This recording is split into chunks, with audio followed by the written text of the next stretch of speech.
Those that haven't met me, I'm Steve Bunn, and welcome again.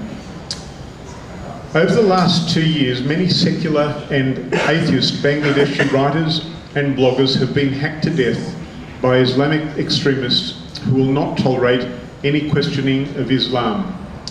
Many such people fear for their lives both in and outside of Bangladesh, regardless of their original religion. Our speakers this evening have escaped this threat. Shakil and Shubhajit are formerly Muslim and Hindu. They will discuss life in Bangladesh, their path to atheism, the impact on their social and family relationships, the history and position of religion in the country, and the place of atheists in Bangladesh. The takings from this evening will be donated to organisations, atheist organisations in Bangladesh, and help people that are trying to escape predicaments that they find themselves in. Would you please welcome Shakil and Shubhajit?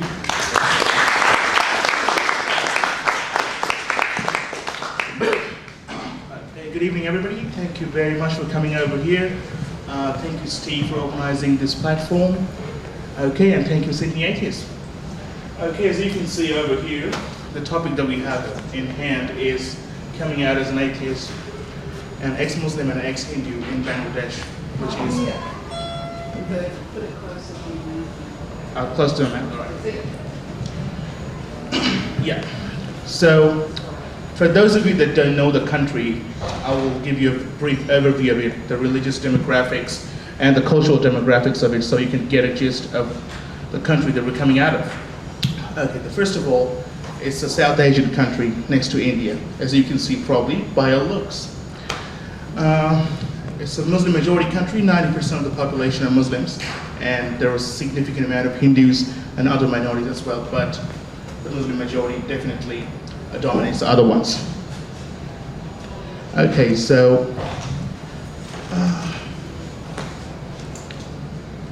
yep. So what we would like to describe over here, first of all, is the history of the religions in our country and the political history that dominates the culture of our country at the moment.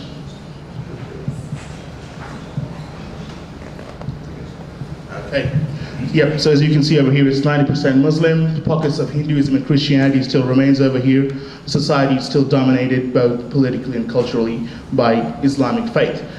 One of the most ethnically homogeneous countries in the world. You would probably not see any country in the world that is so similar. Everybody in the streets, everybody in your homes, everybody in your school looks the same, speaks the same, and probably has the same faith. Okay, for my next part, I will describe the religious history of the country in a brief. Historically, it's been dominated by the Hindu faith, the Indic faith, the Hinduism religion and the Buddhism that have existed in the country for generations, relatively in harmony with very little cases of violence or wars. All the other wars that happened over there were probably in India, so we were probably in peace. Records of religious violence, prior to Islam is still negligible, and relatively stable agrarian society began to grow in our country from the 11th century, which pretty much still exists today, although certain signs of industrialization are still there. Okay, so the big important part over here is the arrival of the Islamic faith. It arrives in Bangladesh through various means. First of all, through Arab and Turkish traders, and then Islamic preachers that come to the country. Here's a very important part that you need to note over here. The country was predominantly dominated by Hinduism, which was divided into the caste system, meaning there were 4 castes, and the lowest caste had basically no rights in the society. So if I or him were a person of the lowest caste, he could have been killed just because someone of the higher caste had a shadow cast on him. It was that brutal. They had no freedom to speak out, they had no freedom to associate in business, in institution or anything. At that moment, the Islamic preachers come to our country with a sort of message of harmony and peace and equality. They will tell us that it's time to end this divisive society where the caste system based on your culture, based on your birth will no longer exist. Based on that, con job, which I would like to call, a lot of the people in our country converted to Islam. And then all the trouble began, which is according to my interpretation. So at the beginning of the 13th century, mass conversions of Islam rocked the existing kingdoms. A strong base of new converts gave way for the invasions of Islamic faiths, which meant Turkish, Arabian, and Persian, Iranian. Those invaders had a reason to come over here and invade the country, and they did. All these invasions would later be turned into massacres of people and knowledge alike. What's that? Does that not work? Which one? I haven't tried it yet. It's okay. No, it's not working yet, so I'm just clicking it. Okay, so the first thing that you need to see is the Turkic and Persian conquest of Bengal. A Turkic and Persian alliance launched in 1193, led by a person named Bakhtiar Khalji, comes into our country, and legend has it that 16 people conquered the capital, which is basically a bullshit, but people believe it anyway, because if it's religious and if it's majestic and glorious, you have to believe it. Anyways, after that, the capital fell in 1203, and we would end up being ruled by Arabian, Persians, and ultimately the British for 800 straight years. And at that time, the real Islamization of the country starts to take place, in which there were mass massacres of Buddhists, there were mass massacres of Hindus, and institutions of worship and knowledge were destroyed alike. From that time in our society, a sort of division begins to take place based on religion, because you have to notice that it is a homogeneous society.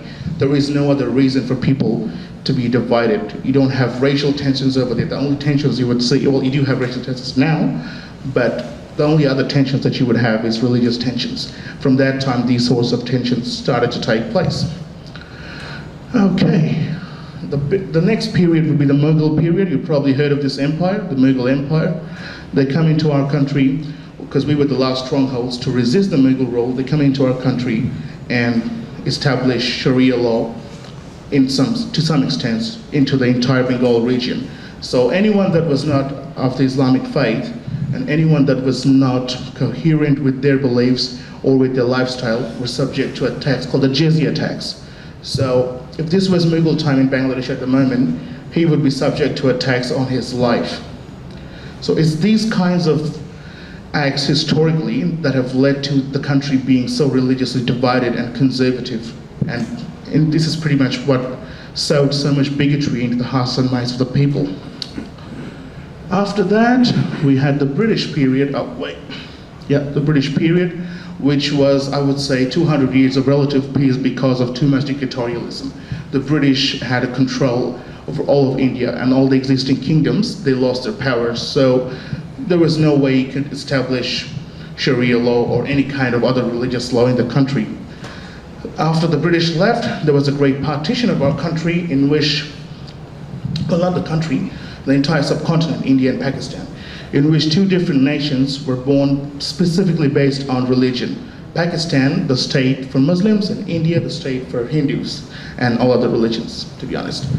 We were somehow, because of political reasons and because of economic reasons, allotted to Pakistan, which had basically no logic to be in there anyway. And Pakistanis implemented a very harsh form of Islamic law on our country, which I would say most of the people in our country at that time would even oppose. For example, there was a ban on the language, because the language was written in Indic and Indic texts, which they didn't like it. They wanted Arabian and Persian texts. They wanted to make their language, Urdu language, the state language of the country.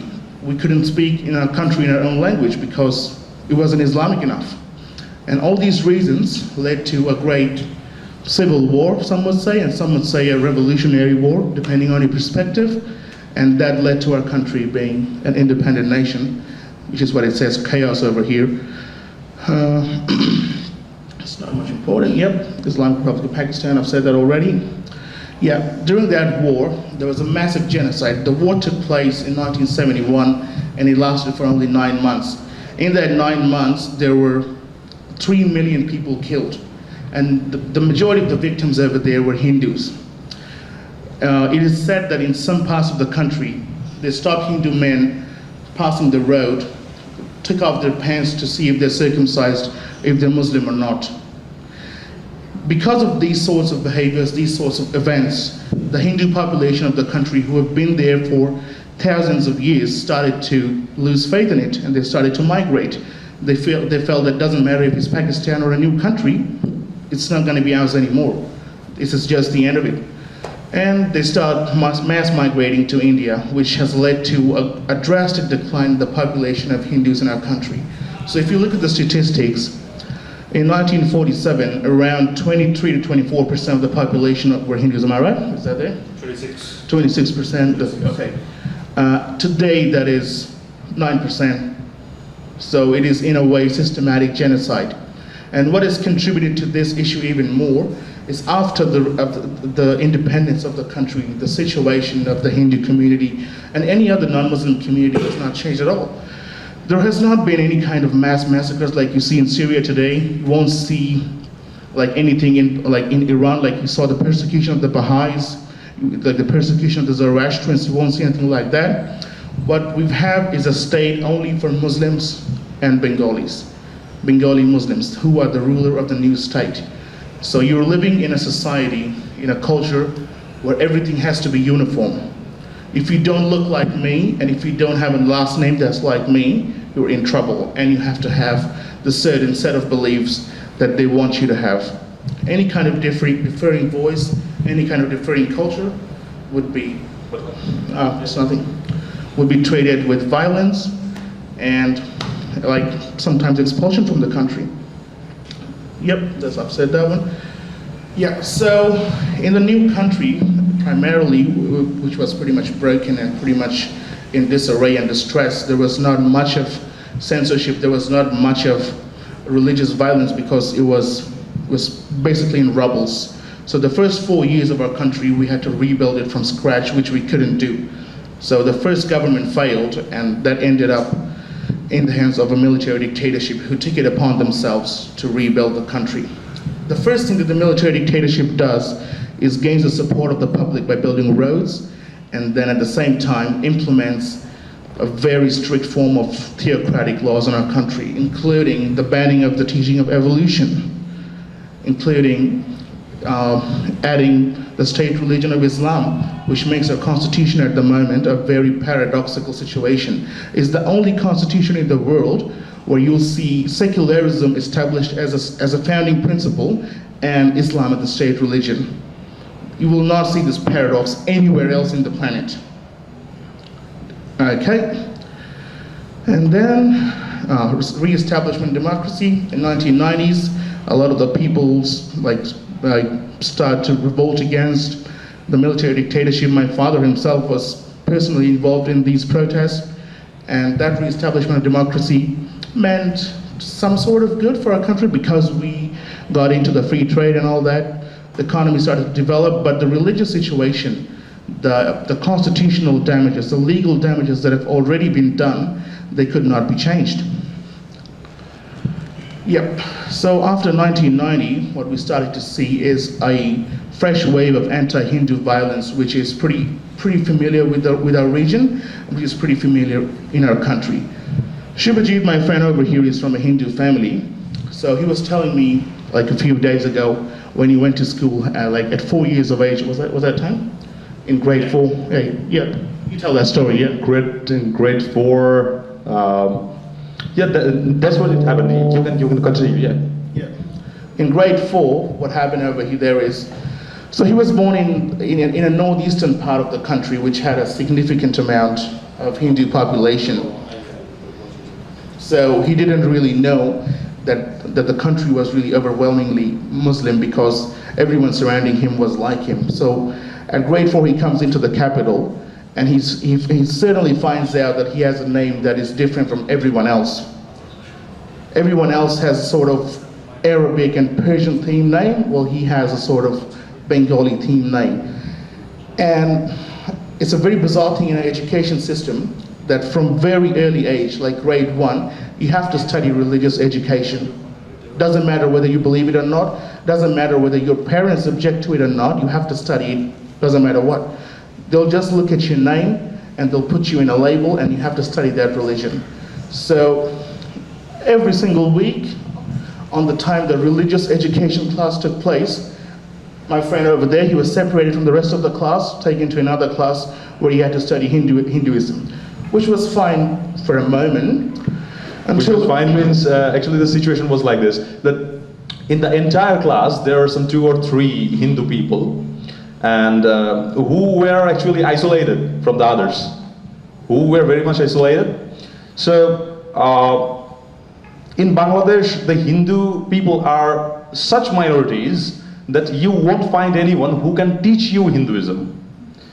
Right? So, not getting the teachers, the school system was like this, that he is a Hindu teacher, okay, he is a physics teacher, but from a Hindu background, so let this person teach Hinduism. So that was the system. So inside our class, sometimes situations came that we didn't find any Hindu teacher. So in Hinduism classes, or in Islamiyat classes, what happened was, I was inside a Islamiyat class, and the teacher was like this, literally, right? See? Okay, everyone else in this world will go to heaven without the Hindus. That is the Hindu, right? Without the Hindus, because they don't believe in Allah. So this was the situation, literally. So suddenly, or all of a sudden, I found out that I am an alien here. So that was the situation. Please continue that. Yeah. So yeah, just what he described, I've never experienced that myself. So yes, it must be really painstaking. Yeah. So as I was saying, there's a fresh wave of anti-Hindu violence that erupted after the 1990s. The military government established Islam and all that. After that, there were massive riots. Is that right? That's right. Right. There were massive attacks on Hindu properties and their homes and their businesses, which takes place even today. If you look at Bangladeshi news media, just over a week ago, there was some 300 homes of Hindu people being burned because someone from their community photoshopped a photo of a Hindu god over the Kaaba. Sorry? Someone from a Hindu community photoshopped the photo of a Hindu god over the Kaaba, which is the Islamic. Have you ever heard the name of Hindu god Shiva? Shiva, yeah. Okay, so Yeah. the Kaaba is like a house, as you've seen. So what the Photoshop was, they Shiva, yeah. placed Shiva on the top of Kaaba, Yeah. and they just mocked the situation. Okay, see, there is a collaboration of Kaaba and Shiva. Yeah. Okay, so that created kind of Like hysteria in the communities. Okay, look, what the Yeah. hell is this? Why Yeah. Shiva will go on top of Kaaba? Yes, they think that That's is, the yeah, situation. that's pretty much what it is, even though the worship of Kaaba, it looks like idolatry itself, but that's something they don't want to discuss. And we can pretty much lose your head for saying that this is idolatry. But yeah, that's a different thing. Yep, so 1990s anti-Hindu violence, the one that you can see over here, was predominantly in a southern city called Chittagong. I spent over 4 to 5 years of my childhood in the port city. It's a beautiful city with a lot of fresh air and all that. So 30% Hindu population, at least 8 districts of the city were hit by the violence. The government policy regarding the incident was pretty much silence. They didn't do anything because you don't want to upset your voter base. In Bangladesh, if you want to be elected as the government, you have to have your votes from the Muslim conservative bloc. And what they want to do is eliminate everybody else through systematic violence. And if you object against that, you're not going to get their votes. It's pretty much simple. This is what's been happening to the country. It's been happening to the judiciary. People will engage in religious violence. They will attack Hindus, Christians' properties. And if they go to the courts, they will get no justice whatsoever. So they have only one option, that's leave the country, which is pretty much what we've done as well. All right, so this one is very interesting because this personally relates to Shubhajit himself. It's the Bangla blog sphere. So from early 2005, atheist bloggers in the country, they started to assemble on the blogosphere because you couldn't get that amount of freedom of speech anywhere else. You couldn't get the printed media or anywhere else to get that free speech. So they thought that That also has a small history kind of thing, where I could say that before this blog sphere and the online sphere came up, before there was no scope for people to talk about religion or against religion in Bangladesh. In newspapers, no one could ever come up and write anything against religion. So when blogs and Facebooks and the other social medias came, then the situation was like this. Okay, let's discuss this idea. Might, I think that there is no God. What do you think? So this was the situation. In public, literally nobody in Bangladesh will ask you, okay, so what do you think about not existence of God? Nobody will ask you this. But when blog came, then a chance came that you can go anonymous and you can ask questions against Islam. So some people made a community blog that was called Somewhere in Blog, maybe in 2005 or in 2006, I guess. Okay, so then suddenly a flow of atheism came. That okay, we are not alone, we are the atheists, and we are not alone, and we are concerned that there is no creator. So that's how the flow came.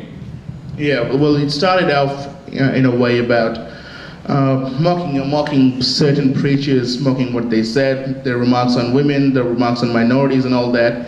From there, it pretty much went off to the new atheist kind of movement, which is pretty much militant and attacking of religious views and religious principles that are embedded in our society.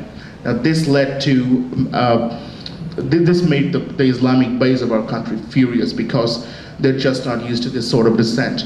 I mean, you've seen violence regarding the defamation of Islam in Denmark. You've seen it even in the streets of Sydney. There have been mass protests on anti-Islamic movies, on anything that they think is blasphemous. Now, for us, it was basically... And for the first time that happened in Bangladesh that some people, some group of people, Yeah. the atheists, are talking against Islam. So that was a big issue then. Yeah, it was- because they haven't seen in their entire life that there are possibilities that someone will raise questions against Islam. They're seeing this for the first time.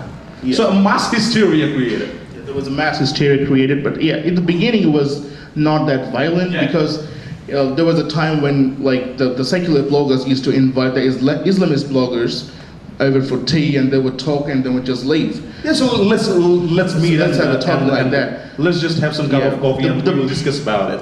And before 2013, we didn't even think that the situation can go wrong in this way. Yeah. So as you said, the big thing that went wrong is the 2013 pro-secularist protest, which is a bit wrongly worded, but yes, in the context of Bangladesh, right. So to put this into context, you'll have to go back 40 years again. The country was liberated in 1971, and in that liberation process, 3 million people were killed, and a massive number of Islamist people in the country collaborated with the Pakistani army to supplement the genocide. 40 years later, the government of Bangladesh started the trial process of these war criminals who happen to be Islamists and happen to be the leaders of the largest Islamist party called Jamaat-e-Islami. So these 2013 pro-secularist protests, they drew massive crowds. Some would say about a million people in one square in the city of Dhaka.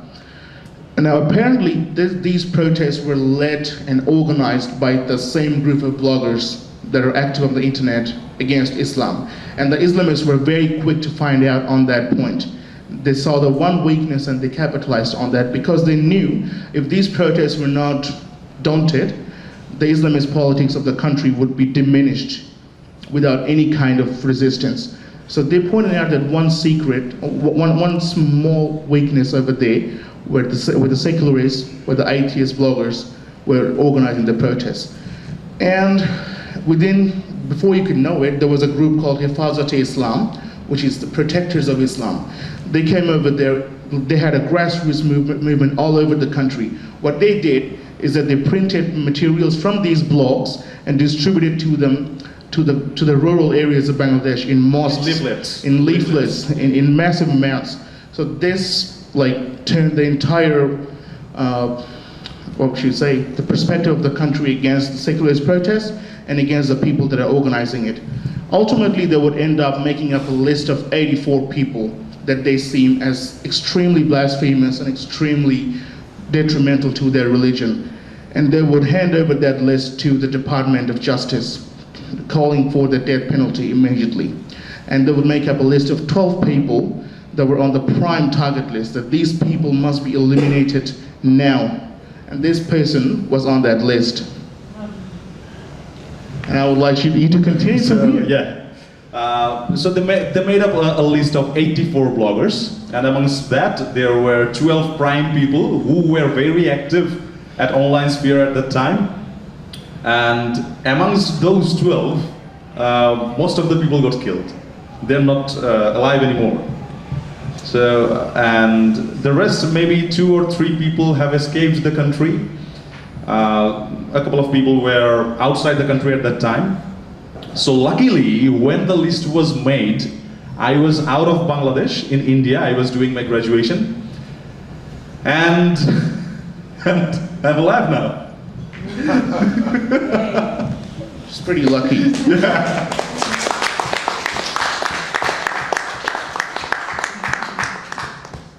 So had you been in the country, you would have been. Probably. There's a pretty good chance. Yeah, there are chances. There are chances. Because when they came up with the list, they threatened the government. Because the list were circulated all over. The list came into the newspapers, in the TV channels as well. And our faces were shown. Because most of us used to write in under pen names or in pseudonyms. We used to use pseudonyms because there was a huge threat on us. So most of us was using pseudonyms. So under the pseudonyms there were a few bloggers, and they came up with their faces. They managed to grab their photographs from anywhere in the internet or somewhere. So the privacy got destroyed right there. And after the list came up, people got to know that, okay, there are 84 bloggers, or maybe a larger number than 84. They are atheists, and the militant people. There are a large number of small Islamic militant groups in Bangladesh, and they made this list. Hizbut Tahrir was one of them. Ulama League, there is the militant portion of our government. Yeah, the secular government has a militant Islamic portion, which is pretty ironic. Another irony is that when this list came up and they started hunting them down, they asked the government for protection, and the government replied by arresting them, by putting them in cells, because they had violated Islamic blasphemy laws. Well, they arrested the atheists. Yep, they arrested the atheists, not the killers. Yeah, so Hifazat Islam, Anjuman al-Bayanat, all the names sound similar, right? So, Hifazat Islam, Anjuman al-Bayanat, Ulama League, Hizbut Tahrir, all of them got together and made up this list. And amongst those 84 bloggers, they have marked these 12 that we want capital punishment for these people because they have defamed the religion Islam and they have mocked our Prophet Muhammad. So these people are immediately expendable and we should kill them. So, and they threatened the government that if you don't take immediate action, we will come into action and we will expel them somehow. Yep, and they did take action. They had a massive protest in the country, which were on the 5th of May 2013. I remember that day still pretty freshly. The protest that they claimed was like 1 to 1.5 million people. Shakil was in Dhaka City at the time. Dhaka City at the end. Can you share some experiences? Yeah, because I was at the part of the city that I lived in was the northernmost part. So the biggest portion of these Islamists would come from the northern part of the country, and they would come through our town. So in the morning at like 7 o'clock, they all assembled in our city, in the city center, the city square, and then they would move to the central CBD. It's a horrific thing to see. They would have like signs saying to kill all atheists, death to all atheists, and stuff like that. Have you ever seen the Mecca city where the Hajj thing happens? Yes. Yeah. So all the white clothes people, Yeah. you know that all of them are Muslims. Okay, militant Muslims. So Dhaka city suddenly turned out like this. We have never seen anything in our lifetime. In Dhaka, I have lived there for like 19 years. I have never seen anything like this. Yeah, You but also haven't seen it. If you want Right? to compare it to something Yeah. that you could relate to in the All West, the white clothes, Yeah. white clothes, they came out with processions, they came out with possible everything, with placards, Yeah. they just destroyed everything. They destroyed bookshops, they cut down the trees, cut down the trees. everything. Bullshit It was things. basically our Nuremberg rally, which pretty much ended up pretty bad for the atheist community in the end. But if the things continue to go the way they are at the moment, we will not be the last. It will stretch out to every other minority, and including the moderate, the non-religious Muslims themselves, which is a big problem over here. Okay, jumping back to the point. We would like to tell you about a few people that he's personally knew and died as a result of blogging. First one was Ahmed Rajiv Haidar. Would you like to say something about these people? Yeah, Rajiv Haidar was my friend, and he was killed as a first atheist blogger. He was one of those people who arranged that Shahbag protest against the war criminals. He was living at a very close distance from my house.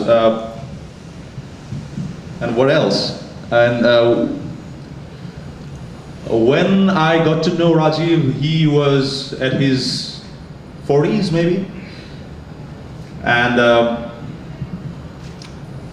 the writing he used to write was kind of satirical.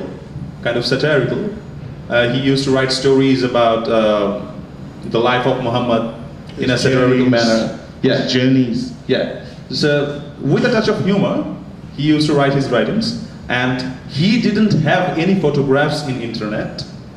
He didn't have any identity disclosed. He used to write under the pseudonym Thaba Baba. Which means the father of the claw. The claw. Just in case, Yeah. the claw, yeah. Okay. So what happened was, I was in India at that time. Okay, Shahbag protest is happening. Suddenly, all of a sudden, I got to know that Rajiv had been killed in front of his house. And later, we found some photos of Rajiv, and he was lying like this in the ground. A flow of blood was coming out from his head, and they attacked from the backside here and chopped his head with machete. And the brain immediately came out, and he died right there. And all these killings are like signature killings. All the killings we will talk about here, all the killings happened in Bangladesh, is a very signature killing. In Bangladesh, only the Islamic militants kill people in this manner. They don't shoot. They don't do any other thing. They slaughter. So this is the signature. That's the signature. This killing. is the signature. Yeah. You will be the first-hand killer. There won't be any machine. There won't be anything. So have you seen the Eid al-Azha festival of Muslims where they slaughter cows? So this is a kind of practice when you get the feeling that you are killing the person with your own hand. So that kind of horrible thing it was. In front of you, your friend is dead. You can see his blood, and you are not seeing any chance that he will survive anymore. That's how it happened. And the next is Niloy Neal, Abhijit Roy. All of them were murdered in the same manner. What about their families? Yeah, their families are still in Bangladesh. Abhijit Roy's family was in USA. But they weren't persecuted? No, nothing like that. The family was under risk at some time, but later nothing serious happened because the government hasn't taken any steps. Yep. So another important thing that emerged later on is the emergence of Islamic State in our country.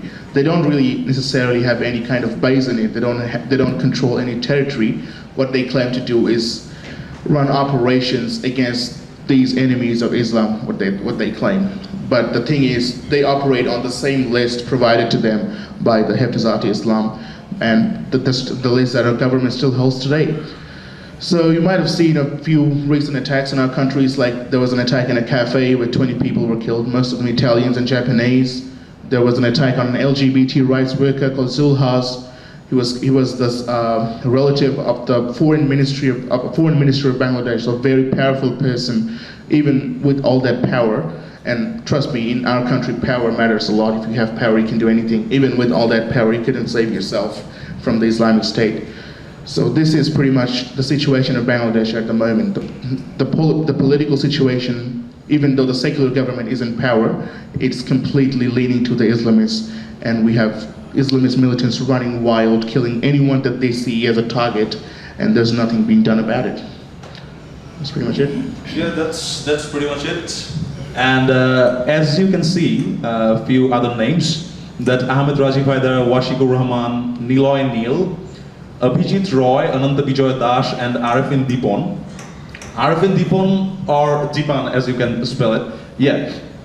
So all of them, till Ananta Bijoy Dash, was writers.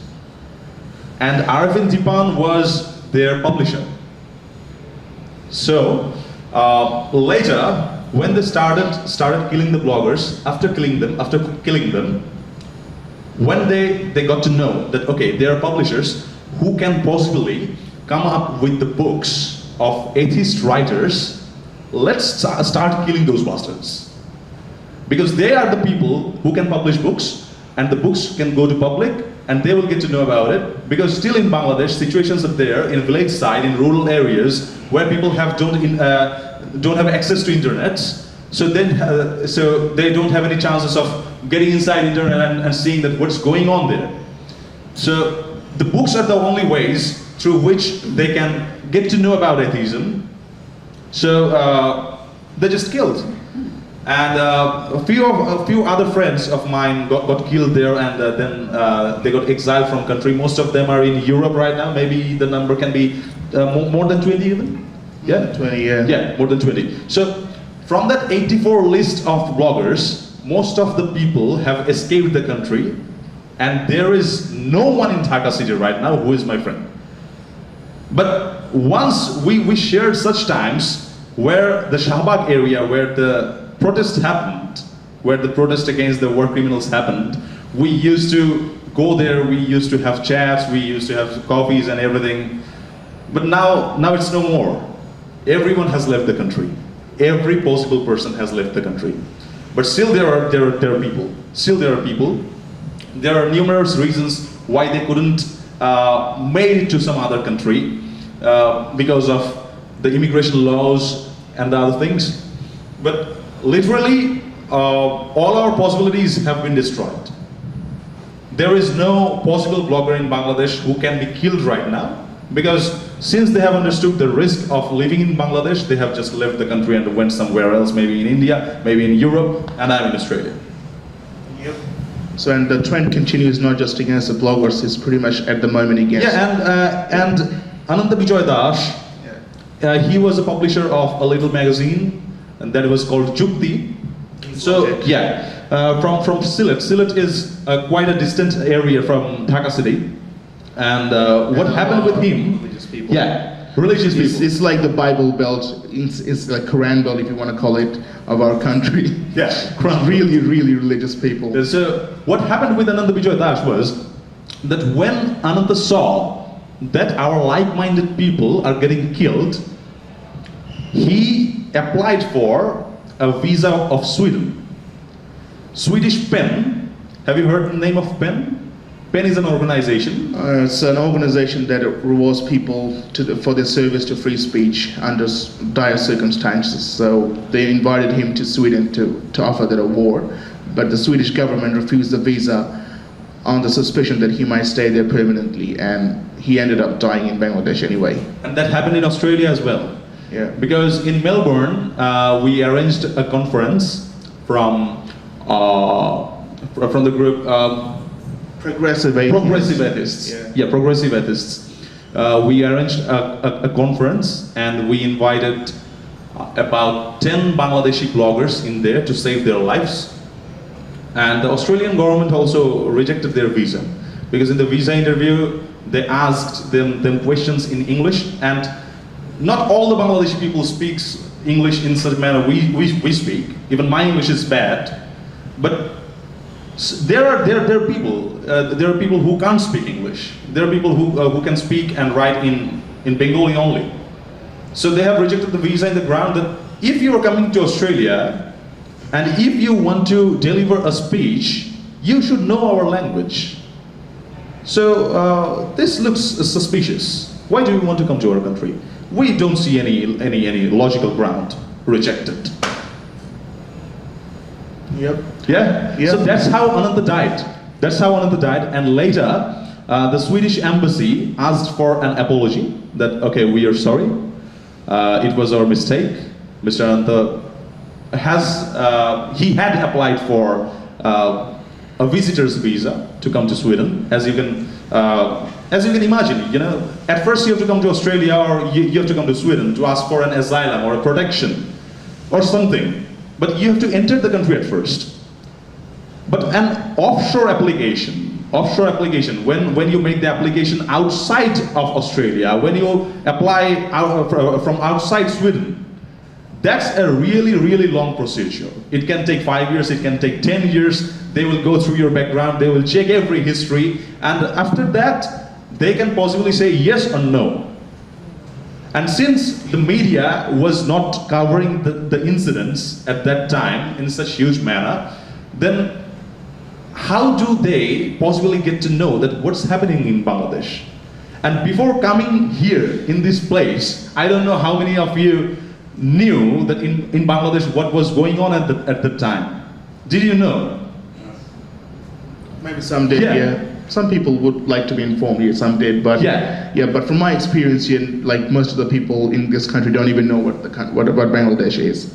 Oh. Yeah. Okay, where is Bangladesh? Where is Bangladesh? Where is Bangladesh? I just If told the question you. comes. Okay, 30 minutes we have ago. to say that it's next to India. We have to tell you it's next to India. That's because that's the reason. Yeah. There are a large number of Bangladeshis in Sydney, and you know, if you just call a taxi, the taxi driver is a Bangladeshi, right? If you go to Lakemba, all of them are Bangladeshis. But in Europe, the situation is not like this. The Bangladeshi people there are very less in number. Very less in number. In So- Europe. Yeah. So Now, have you been to London? yeah. Half of East London's Bangladeshi. Okay, so that's something different. But if you talk about the countries like Sweden and maybe Germany, Yeah. the other countries like Finland, the countries which welcome refugees, the countries which understand that every human life matters, those countries don't know about us, that what was going on then. So that was the major gap, I can say. Maybe they don't fall into their category of refugees.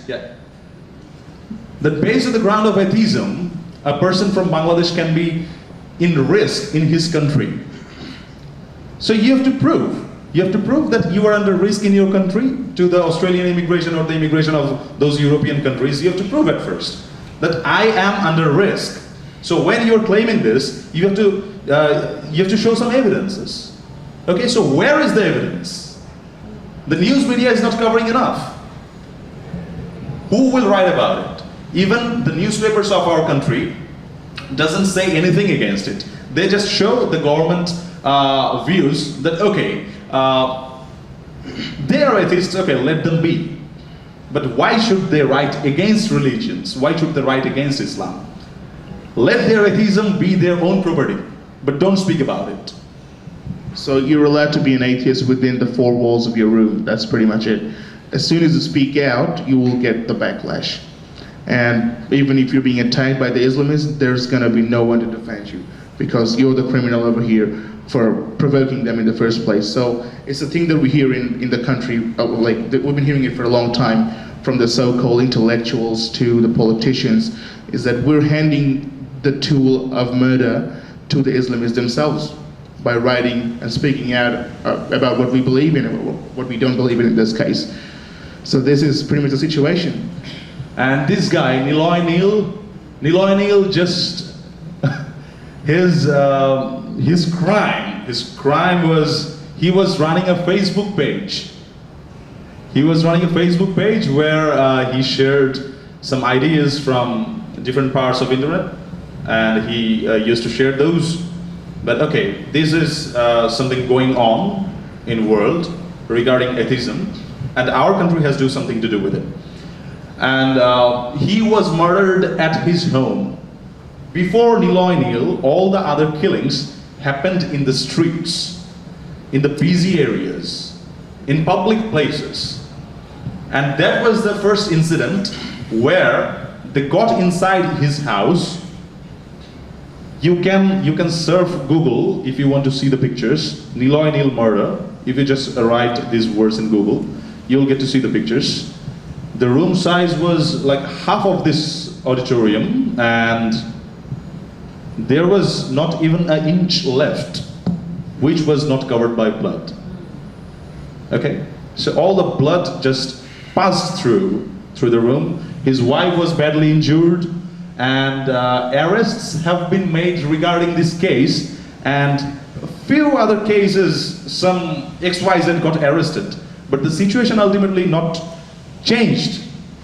Which is how law enforcement works in the country, to be for your information. So the government, if any crime happens, the real criminals never get arrested in this country. It's always somebody else who's weak enough not to pay the government. so what happens is, I think we should take a break now. We're pretty much boring the guests with a lot of graphic descriptions of blood and violence. gore, So we'll take a 15 minutes break, and then we'll talk about our experiences and how we came out of religion. Okay, which thank you, sir. might be much more interesting. Thank you.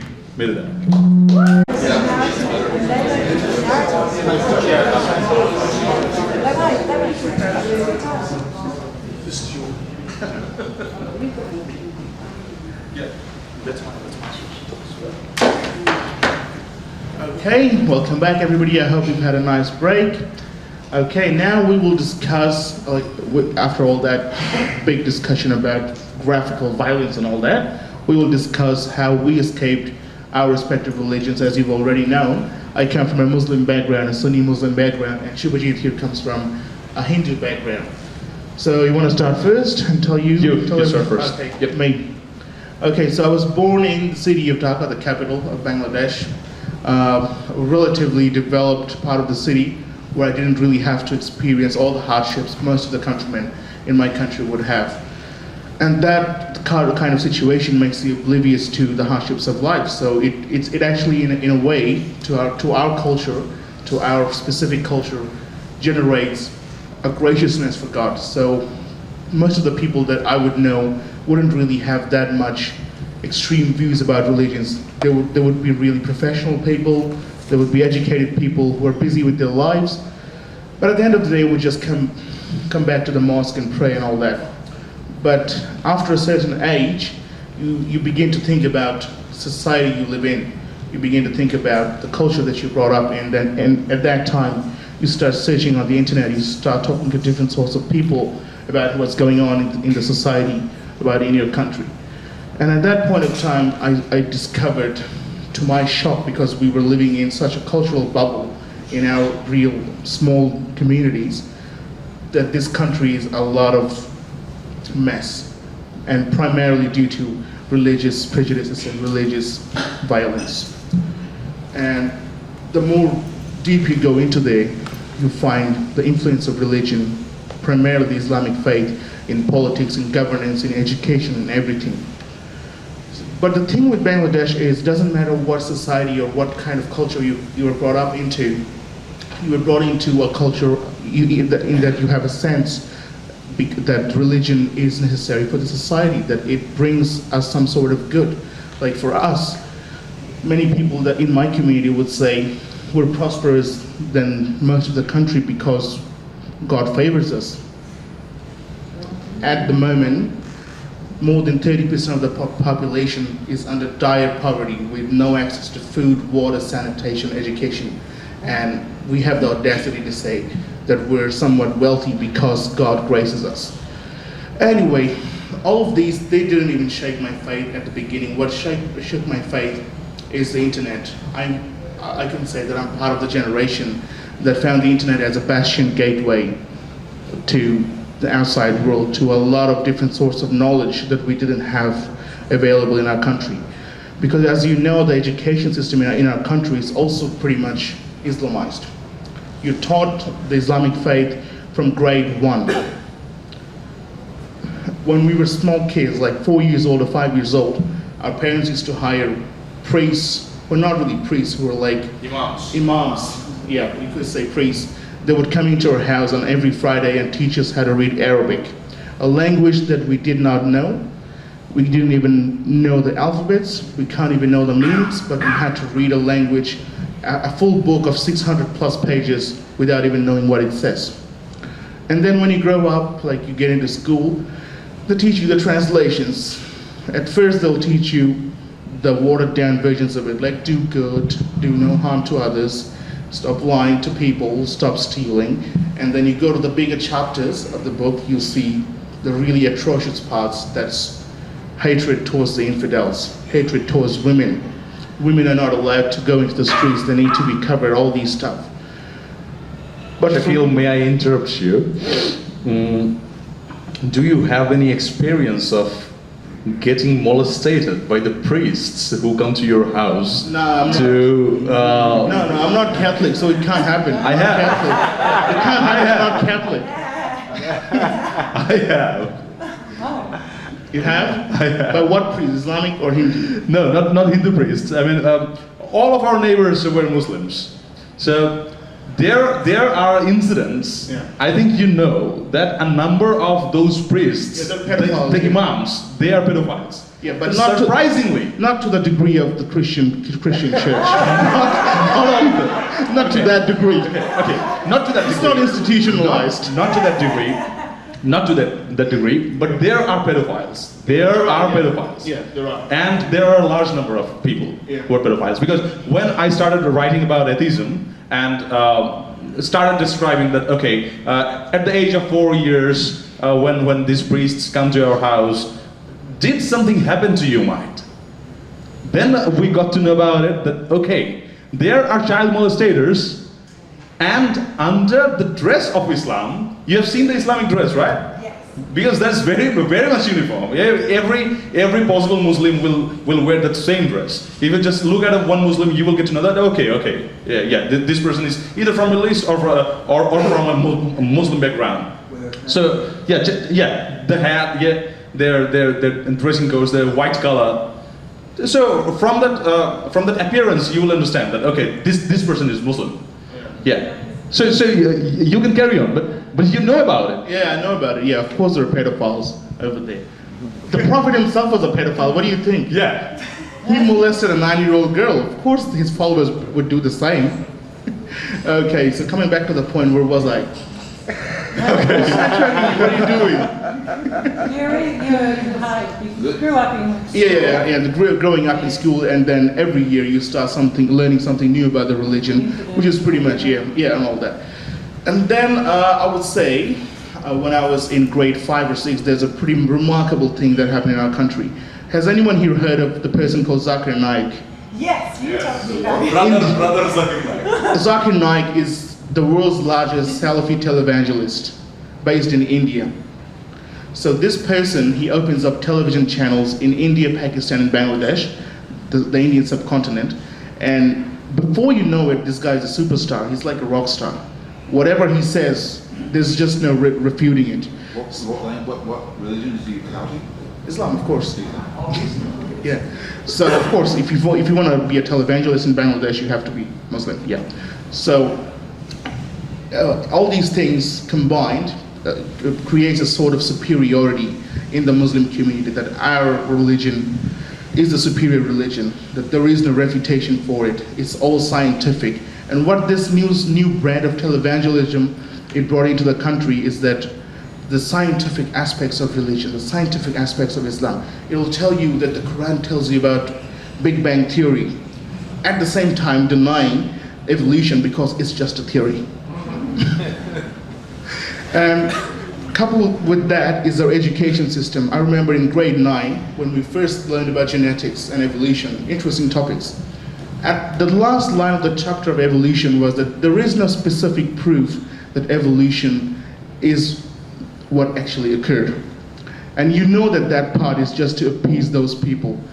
So out of interest, I go out in the internet, my gateway to the world, and I find out all the stuff that's wrong with Islam, all the contradictions in there, which is a very highly held belief in a society, that there can be no contradictions between the Quran. This is a very highly held belief.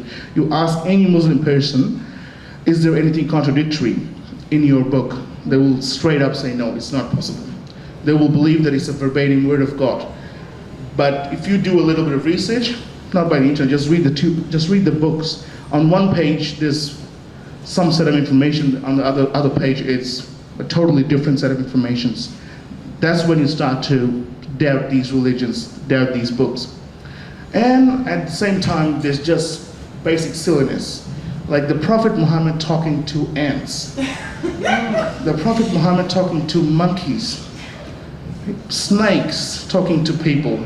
Yeah, we copied that. The Muslims copied that from the Christians. That happens in Hinduism as well. The god Rama talking to monkeys. Yeah. The monkey is a god in Hinduism. Yeah. Monkey is a god in Hinduism. I mean, possibly everything is a god in Hinduism. Yeah. Yeah, a snake is a god, a dog is a god. Yeah. Yeah. A rat is a god. Yeah. Everything is a god. Yeah, and don't tell them about Shiv Ratri, would you? It's a public holiday in Bangladesh where the Hindu population of the country worships a penis. Yeah, so penis is a god. Yeah, the penis is a god as well, yeah. I don't know the context behind it, but that's how ridiculous it is. Yeah, but that's not my concern, because I know that Hinduism would never impact me or the broader society in general. So for me, Islam was the topic of contention. And the more in depth you go into it, the more contradictions, the more unscientific things you find into it. And that's when you start to come out. And the realization that once you come out, the realization is that you're all on your own. There's just nobody else around you. You feel isolated. What is this? Now I believe that none of this is real. There's probably no one around me. But all that started to change when you go in the internet and you see similar-minded people around you. And that's when you start to feel the sense of a community through online activism, through online messaging and groups and all that.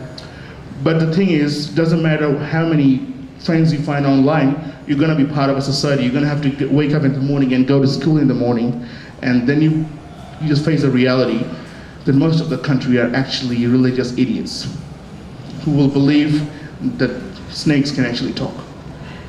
And then God put two Arab people on the heaven, and they had sex, and everybody just came around. We have white people, black people, Oriental people, everybody. And with the amount of inbreeding, very few retards. All right. That was pretty much my story. For me, my family was somewhat, I would say, non-religious, so I didn't feel that much isolationism from my family. Yes, we did have a lot of discussions sometimes over the dinner table. It's like, what you're going through is you're being fed the wrong information. This is not the real thing. Why don't you go talk to someone who really knows about it? It's like, Dad, I've been listening to the best Islamic scholars available to the world. How much more information do you want me to get? Yeah, but for me, I didn't really feel that isolationism. But for other people that I know of the same belief, it's a very distressing situation. It's a very painful situation. One friend that lives about 5 minutes away from my home, he hasn't talked to his father for 4 years because of his disbelief in religion. His father just won't accept him. Another person that I know who used to be pretty big online and he's pretty disappeared now, his father is actually an Islamic priest, the fraud kind. So there's two kinds of priests, ones that incite violence and hatred, and the other ones that just take money. So his father is a big priest, and it's a pretty big surprise that that person came out of that background. Yeah, so we have similar kind of people in Sydney as well. The ex-Muslims of Sydney. Yeah.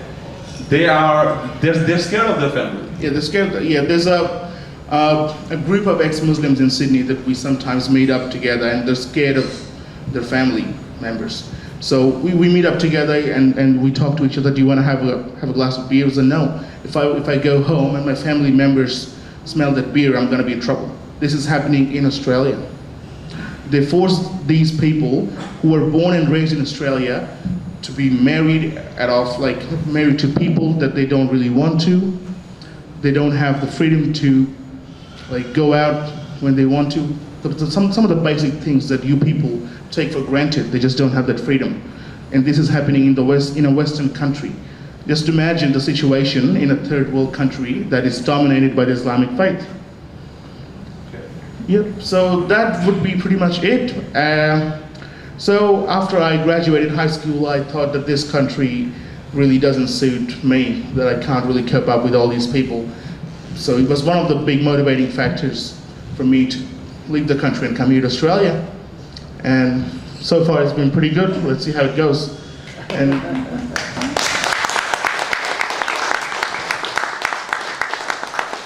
yep, now I would pass over to Shubhajit for a more interesting story. You're gonna love this one, trust me. Okay, that's not actually a story, that's a reality. Very harsh reality. I was born in a very liberal family, very liberal Hindu family. And as we discussed, that Hindus in Bangladesh are really, really suppressed. They are not allowed to express their views, whatever they think and whatever they feel. Not even in schools, yet they are isolated. I was isolated. So in that kind of situation, I was brought up. So I was born in a Hindu family, but all my circumstances was pretty much Muslim and Islam related. So I was born in a Hindu family and I was brought up as a Muslim. So how can I better explain this? From my third grade, I started my schooling in a hostel, and I lived there for 10 years. And all people. If I may put it into context, so in Australia you have a different groups of people coming in from all around the world. The system that you have for handling them is multiculturalism. You allow them to have certain aspects of their cultures to But in retain. Bangladesh, it's totally different. It's completely assimilation. The majority will totally devour the minority. That's the system we have in the country, and there's just nothing you can do about it.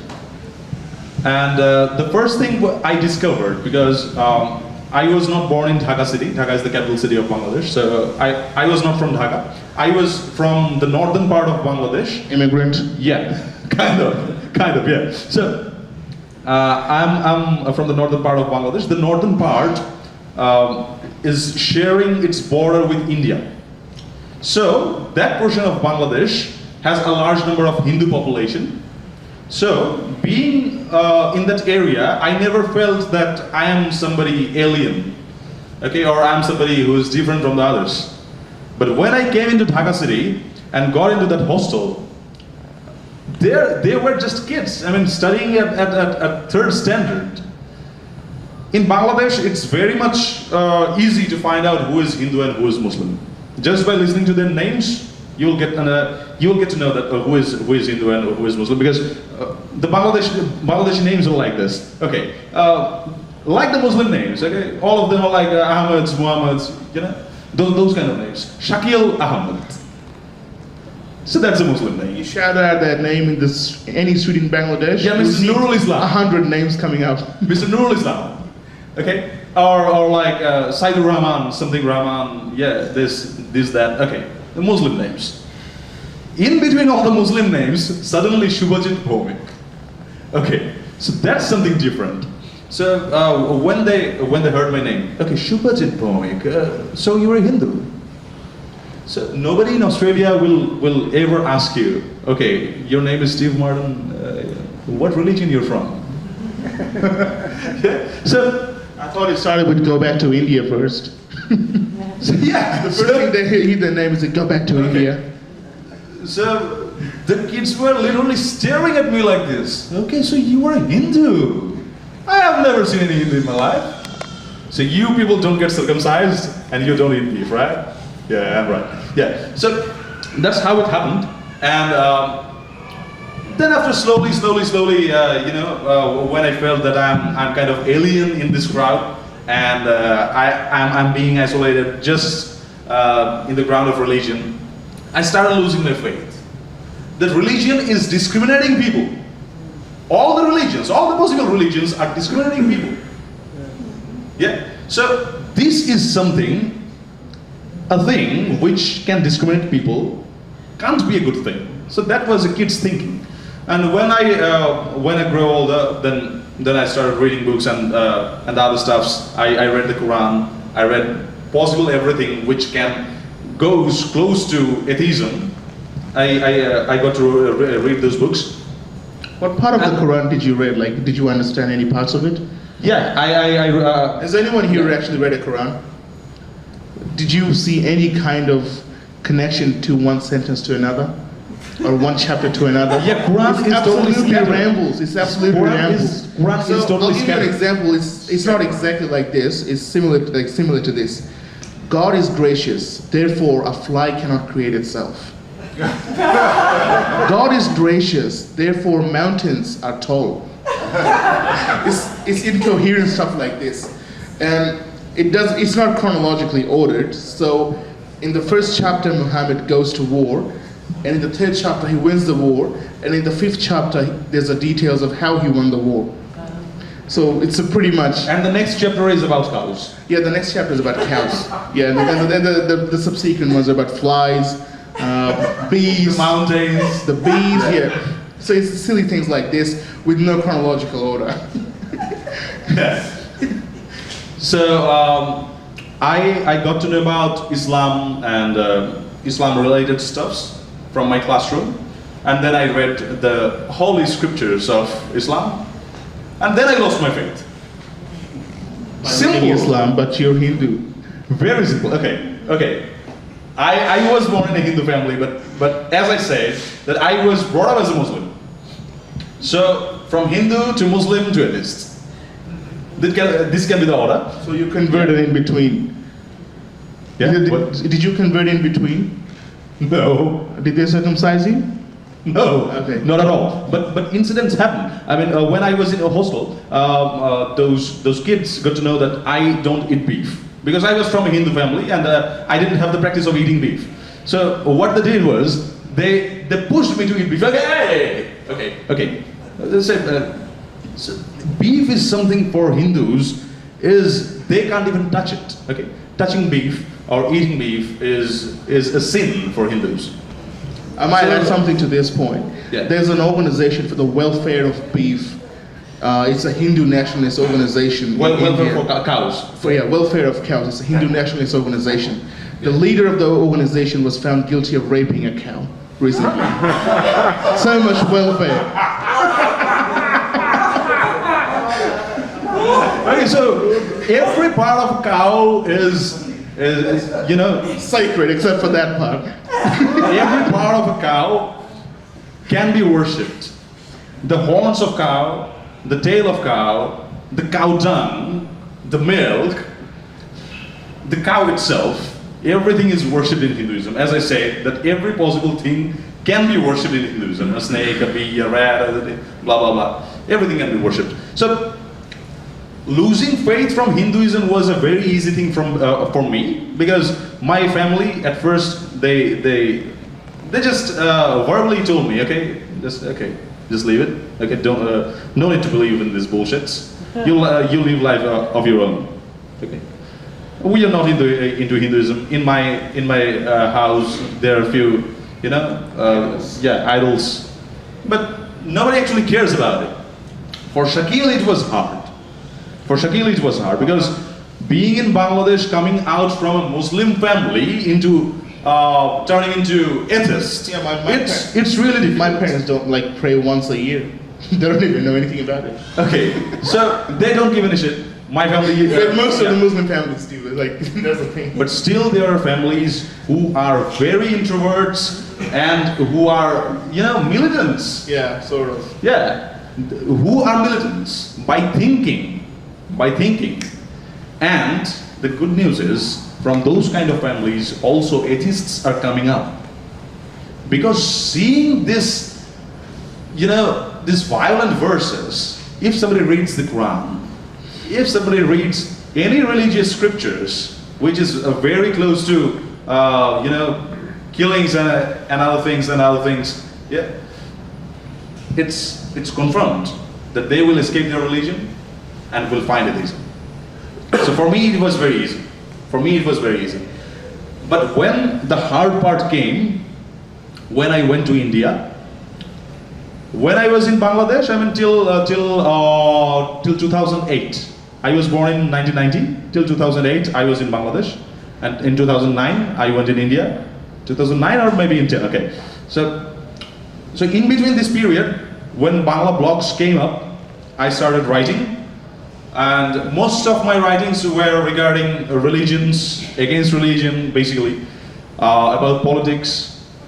I wrote about various stuffs. You know, there was no particular sign that okay, this person only writes about religion, nothing like that. But I used to write about religion.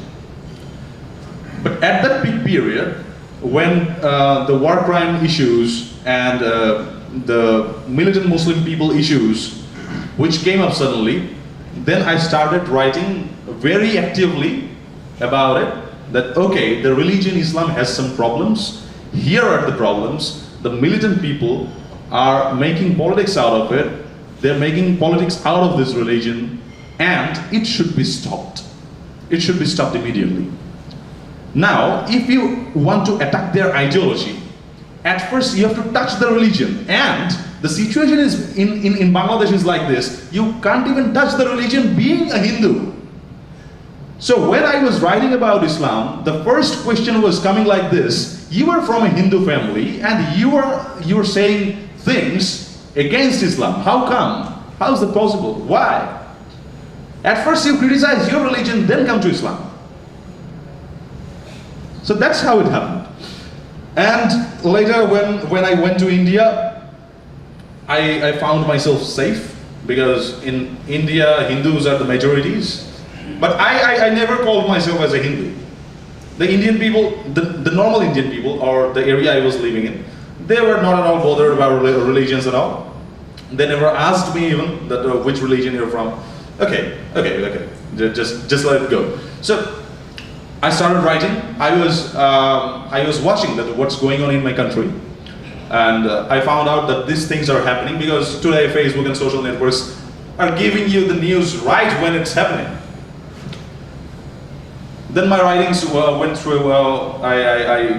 I wrote on, I blogged on, and suddenly in 2013, all of the scenarios got dramatically changed. Before 2013, as Shakil described, that in Dhaka city, we used to have conversation with the militant people. We used to invite them into our houses. We used to invite them in coffee shops or the places, open places, in parks. That okay, let's have some conversations about religious stuffs. Okay, you will say your thing, I will say my thing. Okay, we will share our views, and maybe some solution can come. But from 2013, we suddenly discovered that the mass population of Bangladesh hates the atheists, and they are supporting the killing.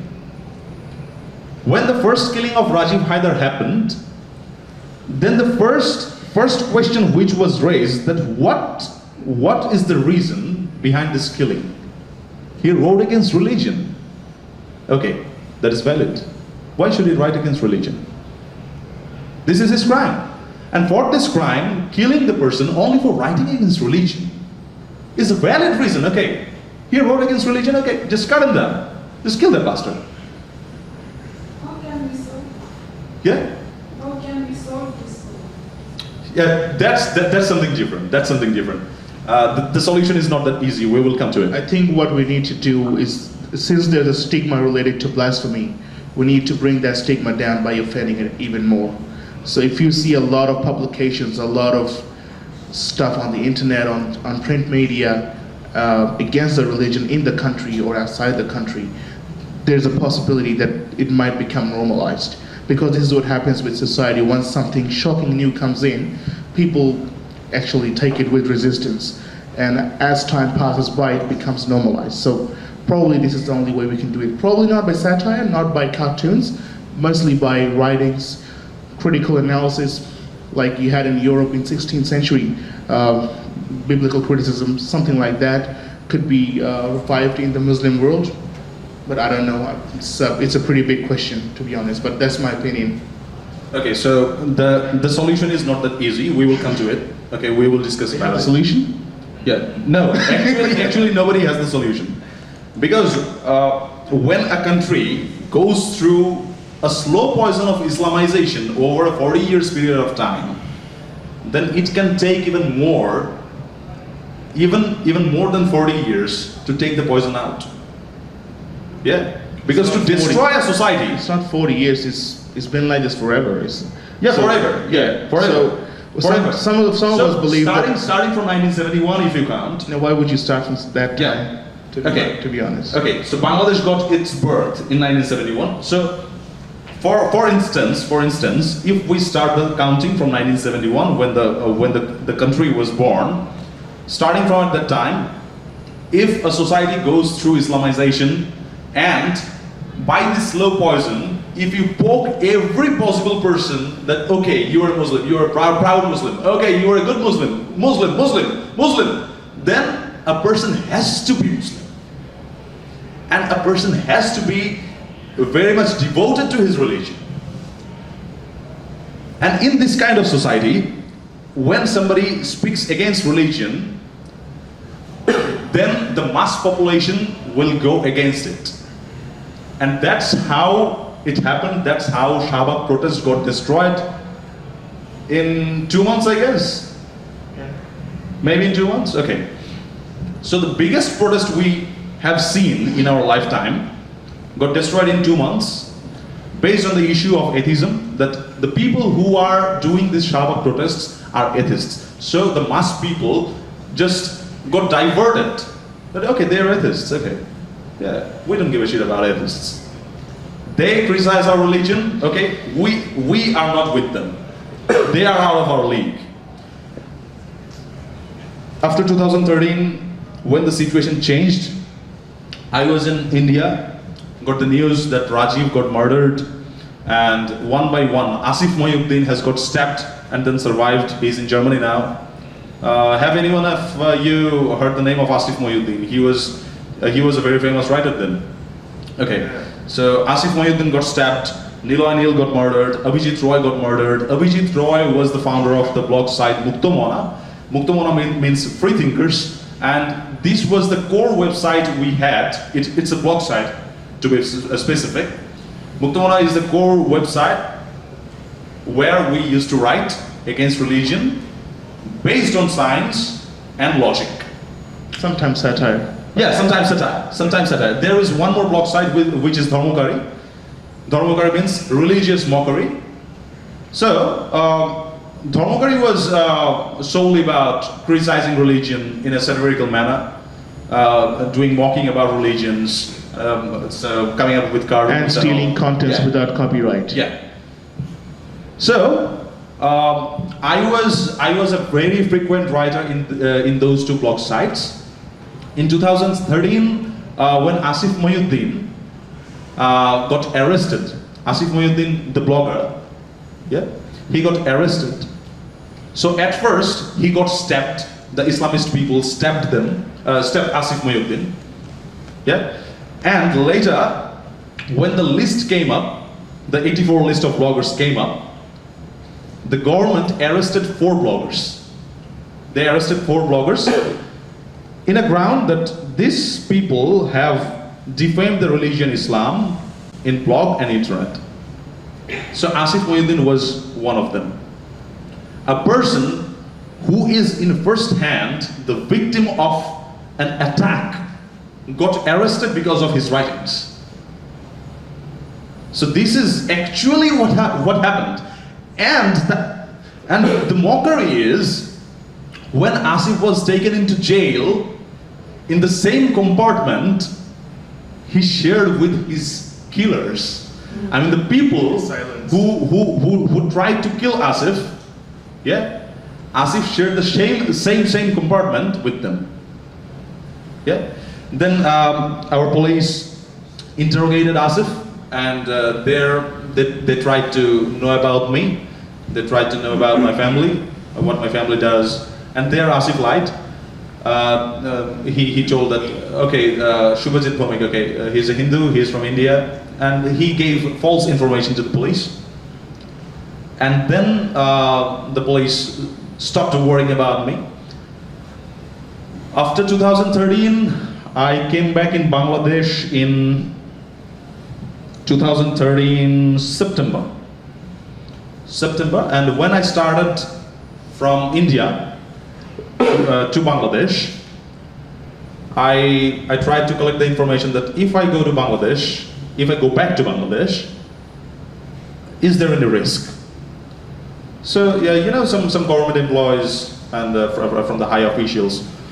So they told me, yeah, chances are there that if you try to cross the border of Bangladesh, from the immigration they will arrest you.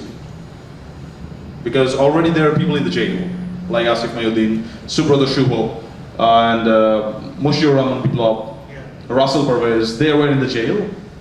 So they will arrest you right in the border when you try to enter into the country. Because the list have been given to the immigration. So what I did was I crossed the border illegally. The last time, after doing my graduation, when I came back in Bangladesh, I crossed the border of Bangladesh illegally. You'll not hear this anywhere else. He crossed the border to come into his country illegally. Yeah, Bangladesh is my own country, and I am entering into my own country illegally from a different country. Even if right now, if I try to go back in Bangladesh, Australia is not my country till now. Bangladesh is my country, but I can't go back. So this is a pathetic situation where you have your own country and you can't go back. And there are a number of people in the whole world, basically in Europe, even in Australia, who are refugees, can't go back to their country. I am not seeing my family for 2 years. He is not seeing his family for more than 2 years. I think it's 2.5 years. Why? Where is the fear? The only crime was we wrote against religion. Okay, so till 2013 to 2015, there were massive changes. In Dhaka city, I used to live there, and I roamed around so many places for my job, because right after going back to Bangladesh, I got a job. But being in a job while you are inside Dhaka city, always you have to be very vigilant that where from the backside is somebody is coming who is suspicious and can possibly kill you. So I got very frightened. I always used to be very vigilant. I always look like this when I was in a car or anywhere. I mean, in the streets, even when I used to walk through the streets of Bangladesh, I used to remain very vigilant. After that, I applied for the student visa of Canada because I got a scholarship there in a university.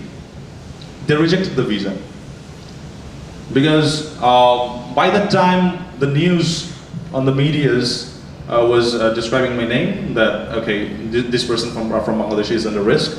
My interviews came into newspapers like Al Jazeera, BBC, CNN, and so on.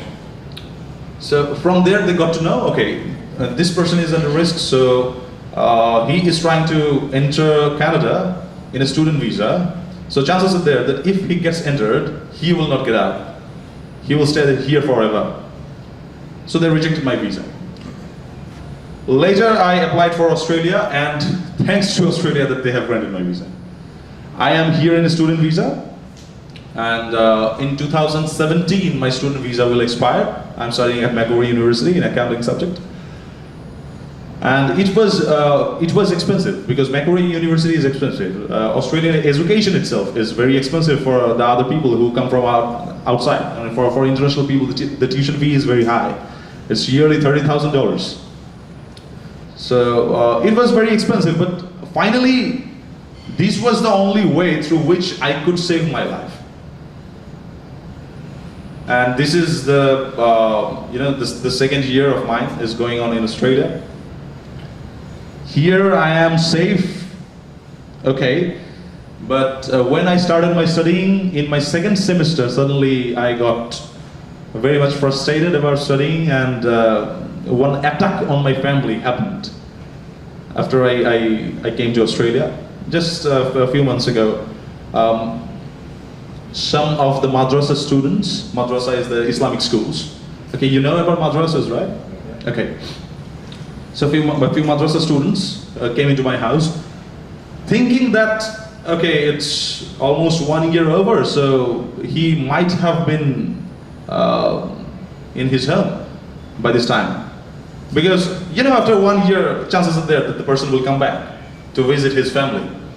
So they came into my house, there was no one. My mom and dad was outside the house, only my younger brother was there. So they attacked my brother. He's just a kid, you know, maybe 18 or 17 years, okay. So they attacked him with tree trunks and he got beaten very badly. Basically, they beat it in this place, in neck, and in his forehead he got 2 scars, I guess, with the knife. They cut my brother here, and yeah, that's pretty much it. That's pretty much it. But I mean, when in your country this kind of happenings are going on, when they are attacking your family in absence of you, then it's pretty sure that I can't go back very soon there. Because when I came to Australia, I thought that, okay, this is a chance of getting a higher education. I can save my life. Let's spend some time here, and I will go back. But there is no chance. There is no chance, and in near future, it's not going to happen. After I came here, Niloy got killed. After I came here, the attack on my family happened.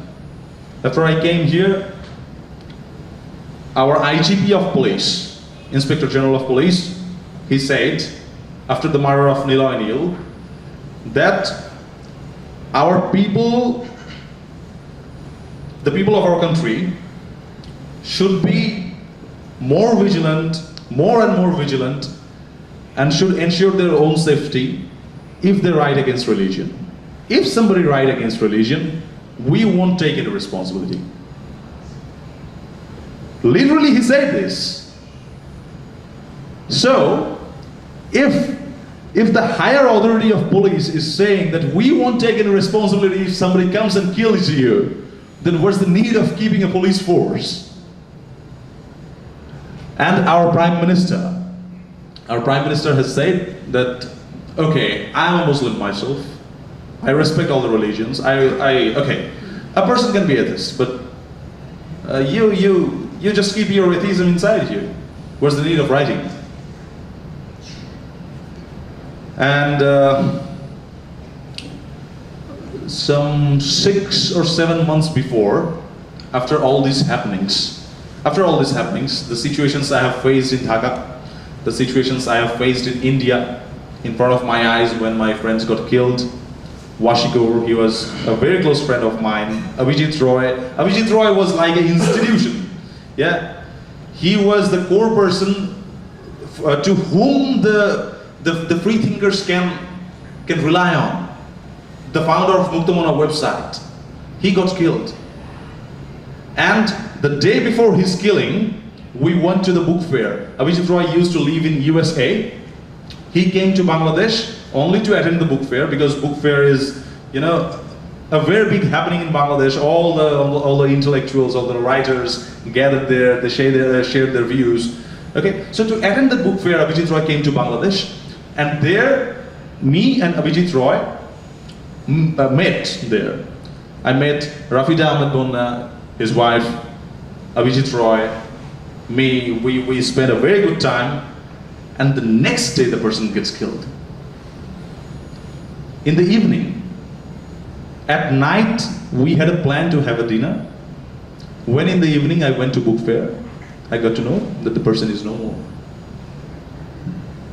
And the similar kind of killing, the brutal style of killing, you know, killing by messages. And Rafida Ahmed Bonna, Abhijit Roy's wife, she tried to protest. She tried to stop the killers. And in between that fight, he lost her thumb. Yeah, by the stab of the messages, she lost her finger. Then she went back to USA. I came here and we, surprisingly, diagnosed with the same problem, that is PTSD, post-traumatic stress disorder. So the problem we are facing right now is, this is the second time I came in public in Sydney. In Australia, to be specific. I am feared about people when I come public. I don't feel easy. I'm neither a public speaker, nor I'm a public figure or something like that. But yes, it's very much uneasy for me to come in front of public because I fear public. That's a symptom of that problem, PTSD. I can't sleep at night because of nightmares. And if any kind of word which is closely related to killing or blood or atheism or blog or Facebook, then all the memories come one after another like cinemas, you know? And as you can see, I'm sweating now. So that's pretty much it. We have a person over here. Oh, sorry. Yeah. Yeah.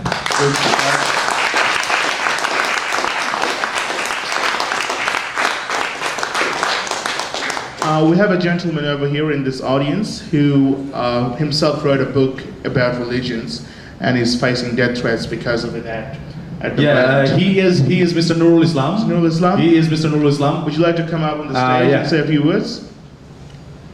Okay, Mr. Nurul Islam is from Sylhet, where Ananta Bijoy Dash got killed. Ananta Bijoy Dash was the publisher of the magazine Jukti. And in Sylhet we have a number of freethinker people. There are writers, there are freethinkers, there are atheist people who want to come up but are not getting any platform. Mr. Nurul Islam is one of them. He is a writer himself and he was a close person to Ananta Bijoy Dash. His house is, I guess, some 300 meters from Ananta Bijoy Dash's house, right?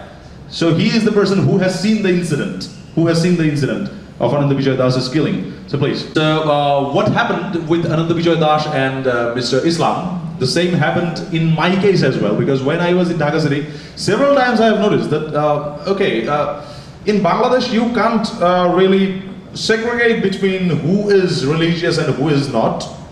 If you see beards, long beards in someone's face, chances are there that the person is militant, chances are there that he is not.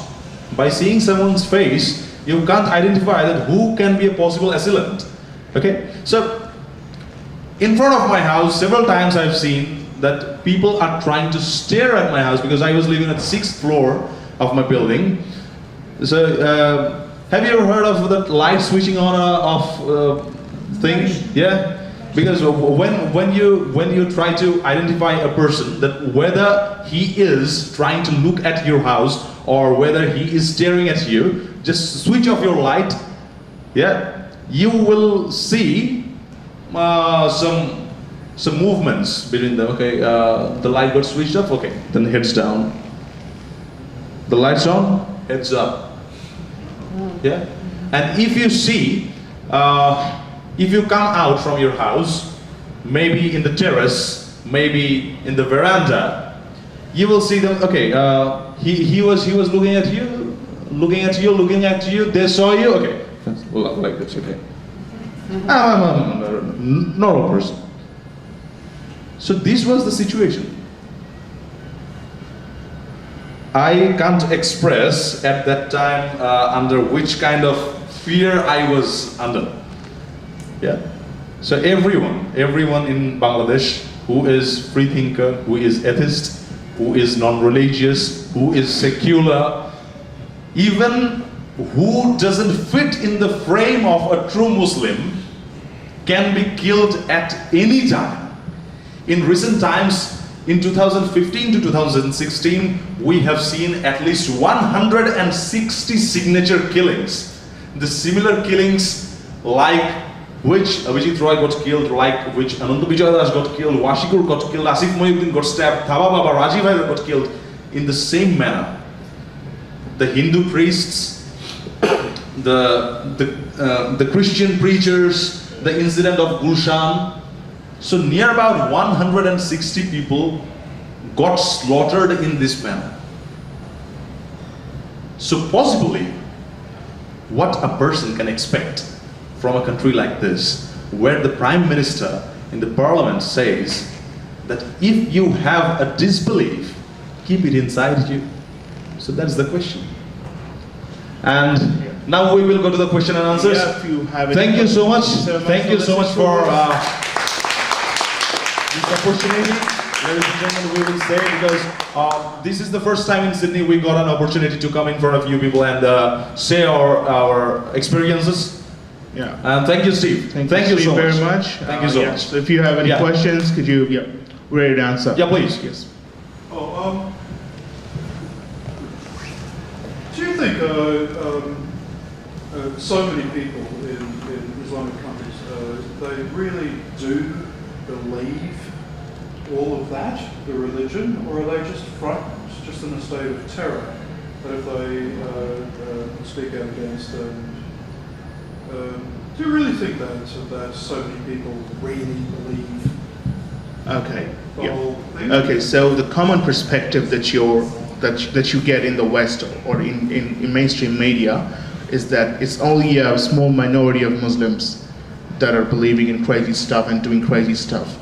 What my perspective is, which was somewhat based on statistics, is that portion is actually bigger than anticipated, because there are recent polls that show in Pakistan, Bangladesh, Turkey, certain Islamic countries, where overwhelming majority of Muslim people, such as 60%, 70%, 84% in my country, 84% of the Muslims believe that Sharia should be the land of the law. Now, if that is not extremism, where you're implementing a religious theocracy by force, it just doesn't get any more extreme than this. But is that derived from polls, but privately, really? Privately, if you ask Really me, believe- Okay, it really depends on the person's perspective. it does depend on from the person's perspective. But if you'd ask me, from my personal experience, most of the people you know would have something similar to that belief, because these beliefs, these crazy ideals, they've been mainstreamed through the education system, through the mainstream media, and that's pretty much it. You're brainwashed. They've been brainwashed. You turn on the TV, you'll hear ideas like this. You go to school, you'll hear ideas like this. You go to your Friday sermons, that's extremely radical ideas. You go to any Friday sermon in Bangladesh, you will hear hatred against some other group of religious people. So if you live in an environment where you're being fed all this information that is basically hatred and propaganda, it's a pretty good chance that you would end up believing in all of this. I mean, so that if you kill a non-believer, Yeah. they really believe. Well, let's substitute a non-believer for a Jewish person. Yeah. Nazis. Yeah. If you go out and kill all Jews, Yeah. that you believe that you will go to paradise, which consists of endless amounts of sex with virgins. Yeah. Yeah. Do people really believe that? They really do believe it, because in the Islamic faith, the Quran is the verbatim word of God. You cannot dispute any part of it. If you dispute any part of it, you're the apostate. So as long as that thing is in the religious book, and if you point out point that out to any Muslim person who believes it, gullibly maybe, he will believe all that things.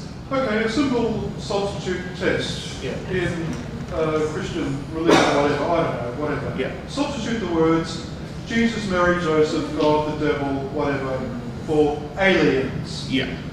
I believe aliens can read my mind. Yeah. I believe aliens know my future. First of all, TV yeah. set Sunday morning religious programs that it helps me communicate with aliens. The TV set. Most people, how long would it be before the men in white are called? Okay, so first of all, what I would like to say, this is a sort of false equivalence, because Christianity and Islam are two different sets of theological beliefs.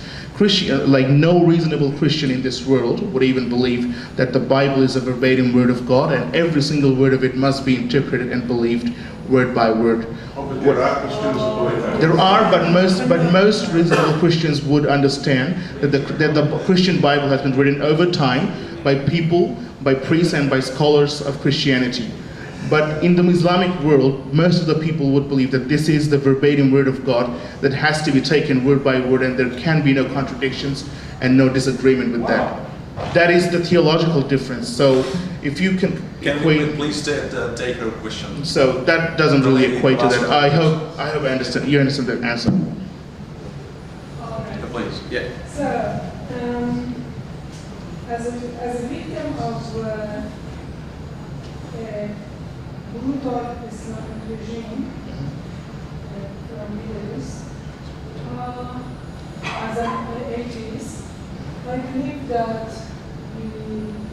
we should be not only against Islam, but also against all religion on the earth.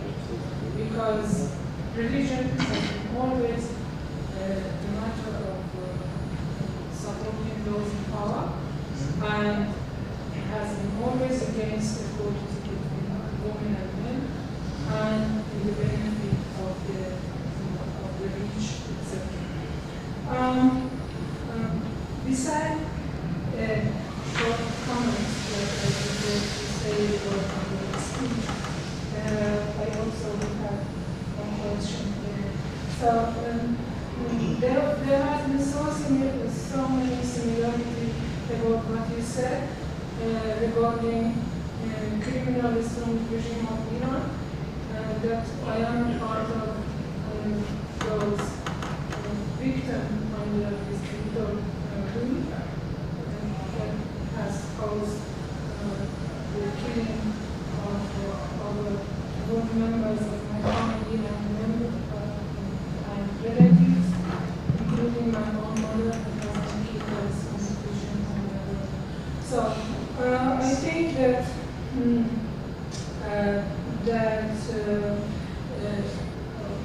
but one thing that I am against what you said, I believe that the biggest victim of Islam are Muslims. We have seen this catastrophe in so many different Islamic countries. And on top of that is Iran. That Islamic regime has massacred tens of thousands or maybe hundreds of thousands of innocent people that they just said we do not believe in Islam. And can I just answer these three first and then get to the next one? Because that knowing this situation and this catastrophe that is happening in Islamic countries, we know that the center of Islam and center of all this catastrophe that is growing in different form, and the newest form of that is ISIS. The center of that is Saudi Arabia. The question is this: who is the best friend of Saudi Arabia? All Western power, including USA, European countries, that all of them, they were also friends of Iranian regime. Besides Russia and China, that they support Islamic regime of Iran, European Union are the best friend of Islamic regime. And this is my question: who is behind? Okay, can I answer? Who is arming this criminal? Right. Okay, Miss. First of all, I'd like to say that I'm very sorry to hear that your family has been victims of persecution in Iran. I'm really sorry to hear that. On your first point that we should target religion as a whole and not Islam, that is a very politically correct statement. You need to find the root cause. You need to go to the point where it hurts. You need to apply the medicine over there. You can't blanket bomb the medicine and expect a remedy. If you want to fight against Nazism, you can't go against communism. You have to go against Nazism. You have to fight against National Socialism.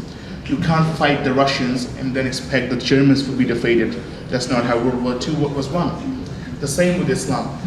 Yes, of course, all religions are evil. I understand that, but you have to understand that they're not inherently equally evil. There is no Christian organization that is controlling mass swaths of land in any part of the world and establishing Christian law. There are many scientists in the Middle Ages. In the Middle Ages, I'm talking about 2016. No, yes, that's what I'm saying. That's the Middle Ages. You're talking about 1648. You're talking about 1648, the 30 Years' War between Catholics and Protestants, but that's 300 years ago. We're talking about 2016. Christianity. Yeah, but is it happening in the name of religion? There are conflicts happening everywhere, but are they happening in the name of religion? Like you look at the India-Pakistan conflict. It is, a big part of it is fueled by religion, but the most important part of it is geopolitics. So you cannot blame geopolitics on religion, and you can't do, and vice versa. And what was the third question, Miss, again? I just kept forgetting. Who's arming? All right. So that is also, in a way, yes, it is true that the West has armed Islamic militants from time to time, either knowingly or unknowingly. But you cannot deny the ideological basis of Islamic terrorism. Before there was any Saudi Arabia, before there was any United States of America, U.S. interventions, there was any U.S. base. When the U.S. was first formed, they used to trade with the Libyans in the Mediterranean Sea. Thomas Jefferson, it's a very interesting story, I hope you like it. Thomas Jefferson was appointed the Secretary of Foreign Affairs. At that time, the Libyan government, the Libyan Caliphate or whatever you called it, they used to attack the American ships and loot them and block them at bay. And take slaves. And Thomas Jefferson would go over there asking for an apology or some sort of mediation to the situation. And he would say that since the US is not a Christian nation based on Christian principles, we are at no need to be at war with the Libyan government. At that time, the Emir of Libya, of Benghazi, he said that since our nation, which is a Berber nation, not Libya, which is a Berber nation, is a nation founded on Islamic beliefs, it is our duty to inflict war upon every infidel. And since you are infidel Christians, we have to inflict war upon you. Remember, no America, no CIA, no US base, no oil, no Saudi Arabia. That is the ideological basis that still fuels it today. Of course, I'm not saying that all of it is fueled by Islamic extremism. Of course, there are parts where the West has contributed to parts of it, like creating the Taliban, like creating the Al-Qaeda, intentionally or unintentionally, but you cannot take away the ideological basis of Islamic terrorism. If you say that Al-Qaeda and Taliban are constructs of the West, who armed Boko Haram? Boko Haram. Nigeria. There was no United States government. Boko Haram is not supported by Western power. Boko Haram, no, I talked about Boko Haram, not Al-Qaeda. Boko Haram is not supported by Western powers. But Islamic regime is supported by Western power. Which Islamic regime? Saudi Arabia? Iranian regime is supported by European Union for about 40 years. The Iranian regime just went. The Iranian regime just went through a decade of isolationism and embargoes. It is not supported. It has recently been, the embargo has been recently lifted, but that doesn't mean that the West supports the Iranian regime. I think that you have a very clear gap in understanding of Middle Eastern politics. Yes, thank you. Over. It's been absolutely fascinating, and we thank you very much for the discussion. We thank you for your input. We want to thank you. We want to thank you. I mean, from Shakil and from me, we want to thank you so much. And yeah, of course, Alison. Yeah, Alison was the person after coming to Sydney who helped us to get to know this community of atheists. Yeah, Alison, yeah. Alison, yeah. Yeah, please come up. Please come up here. Yeah. We want to thank you guys. Yeah. Steve, thank you so much. And we should win up, right? Yeah, thank you. So just a reminder that our collection from tonight is going to help atheists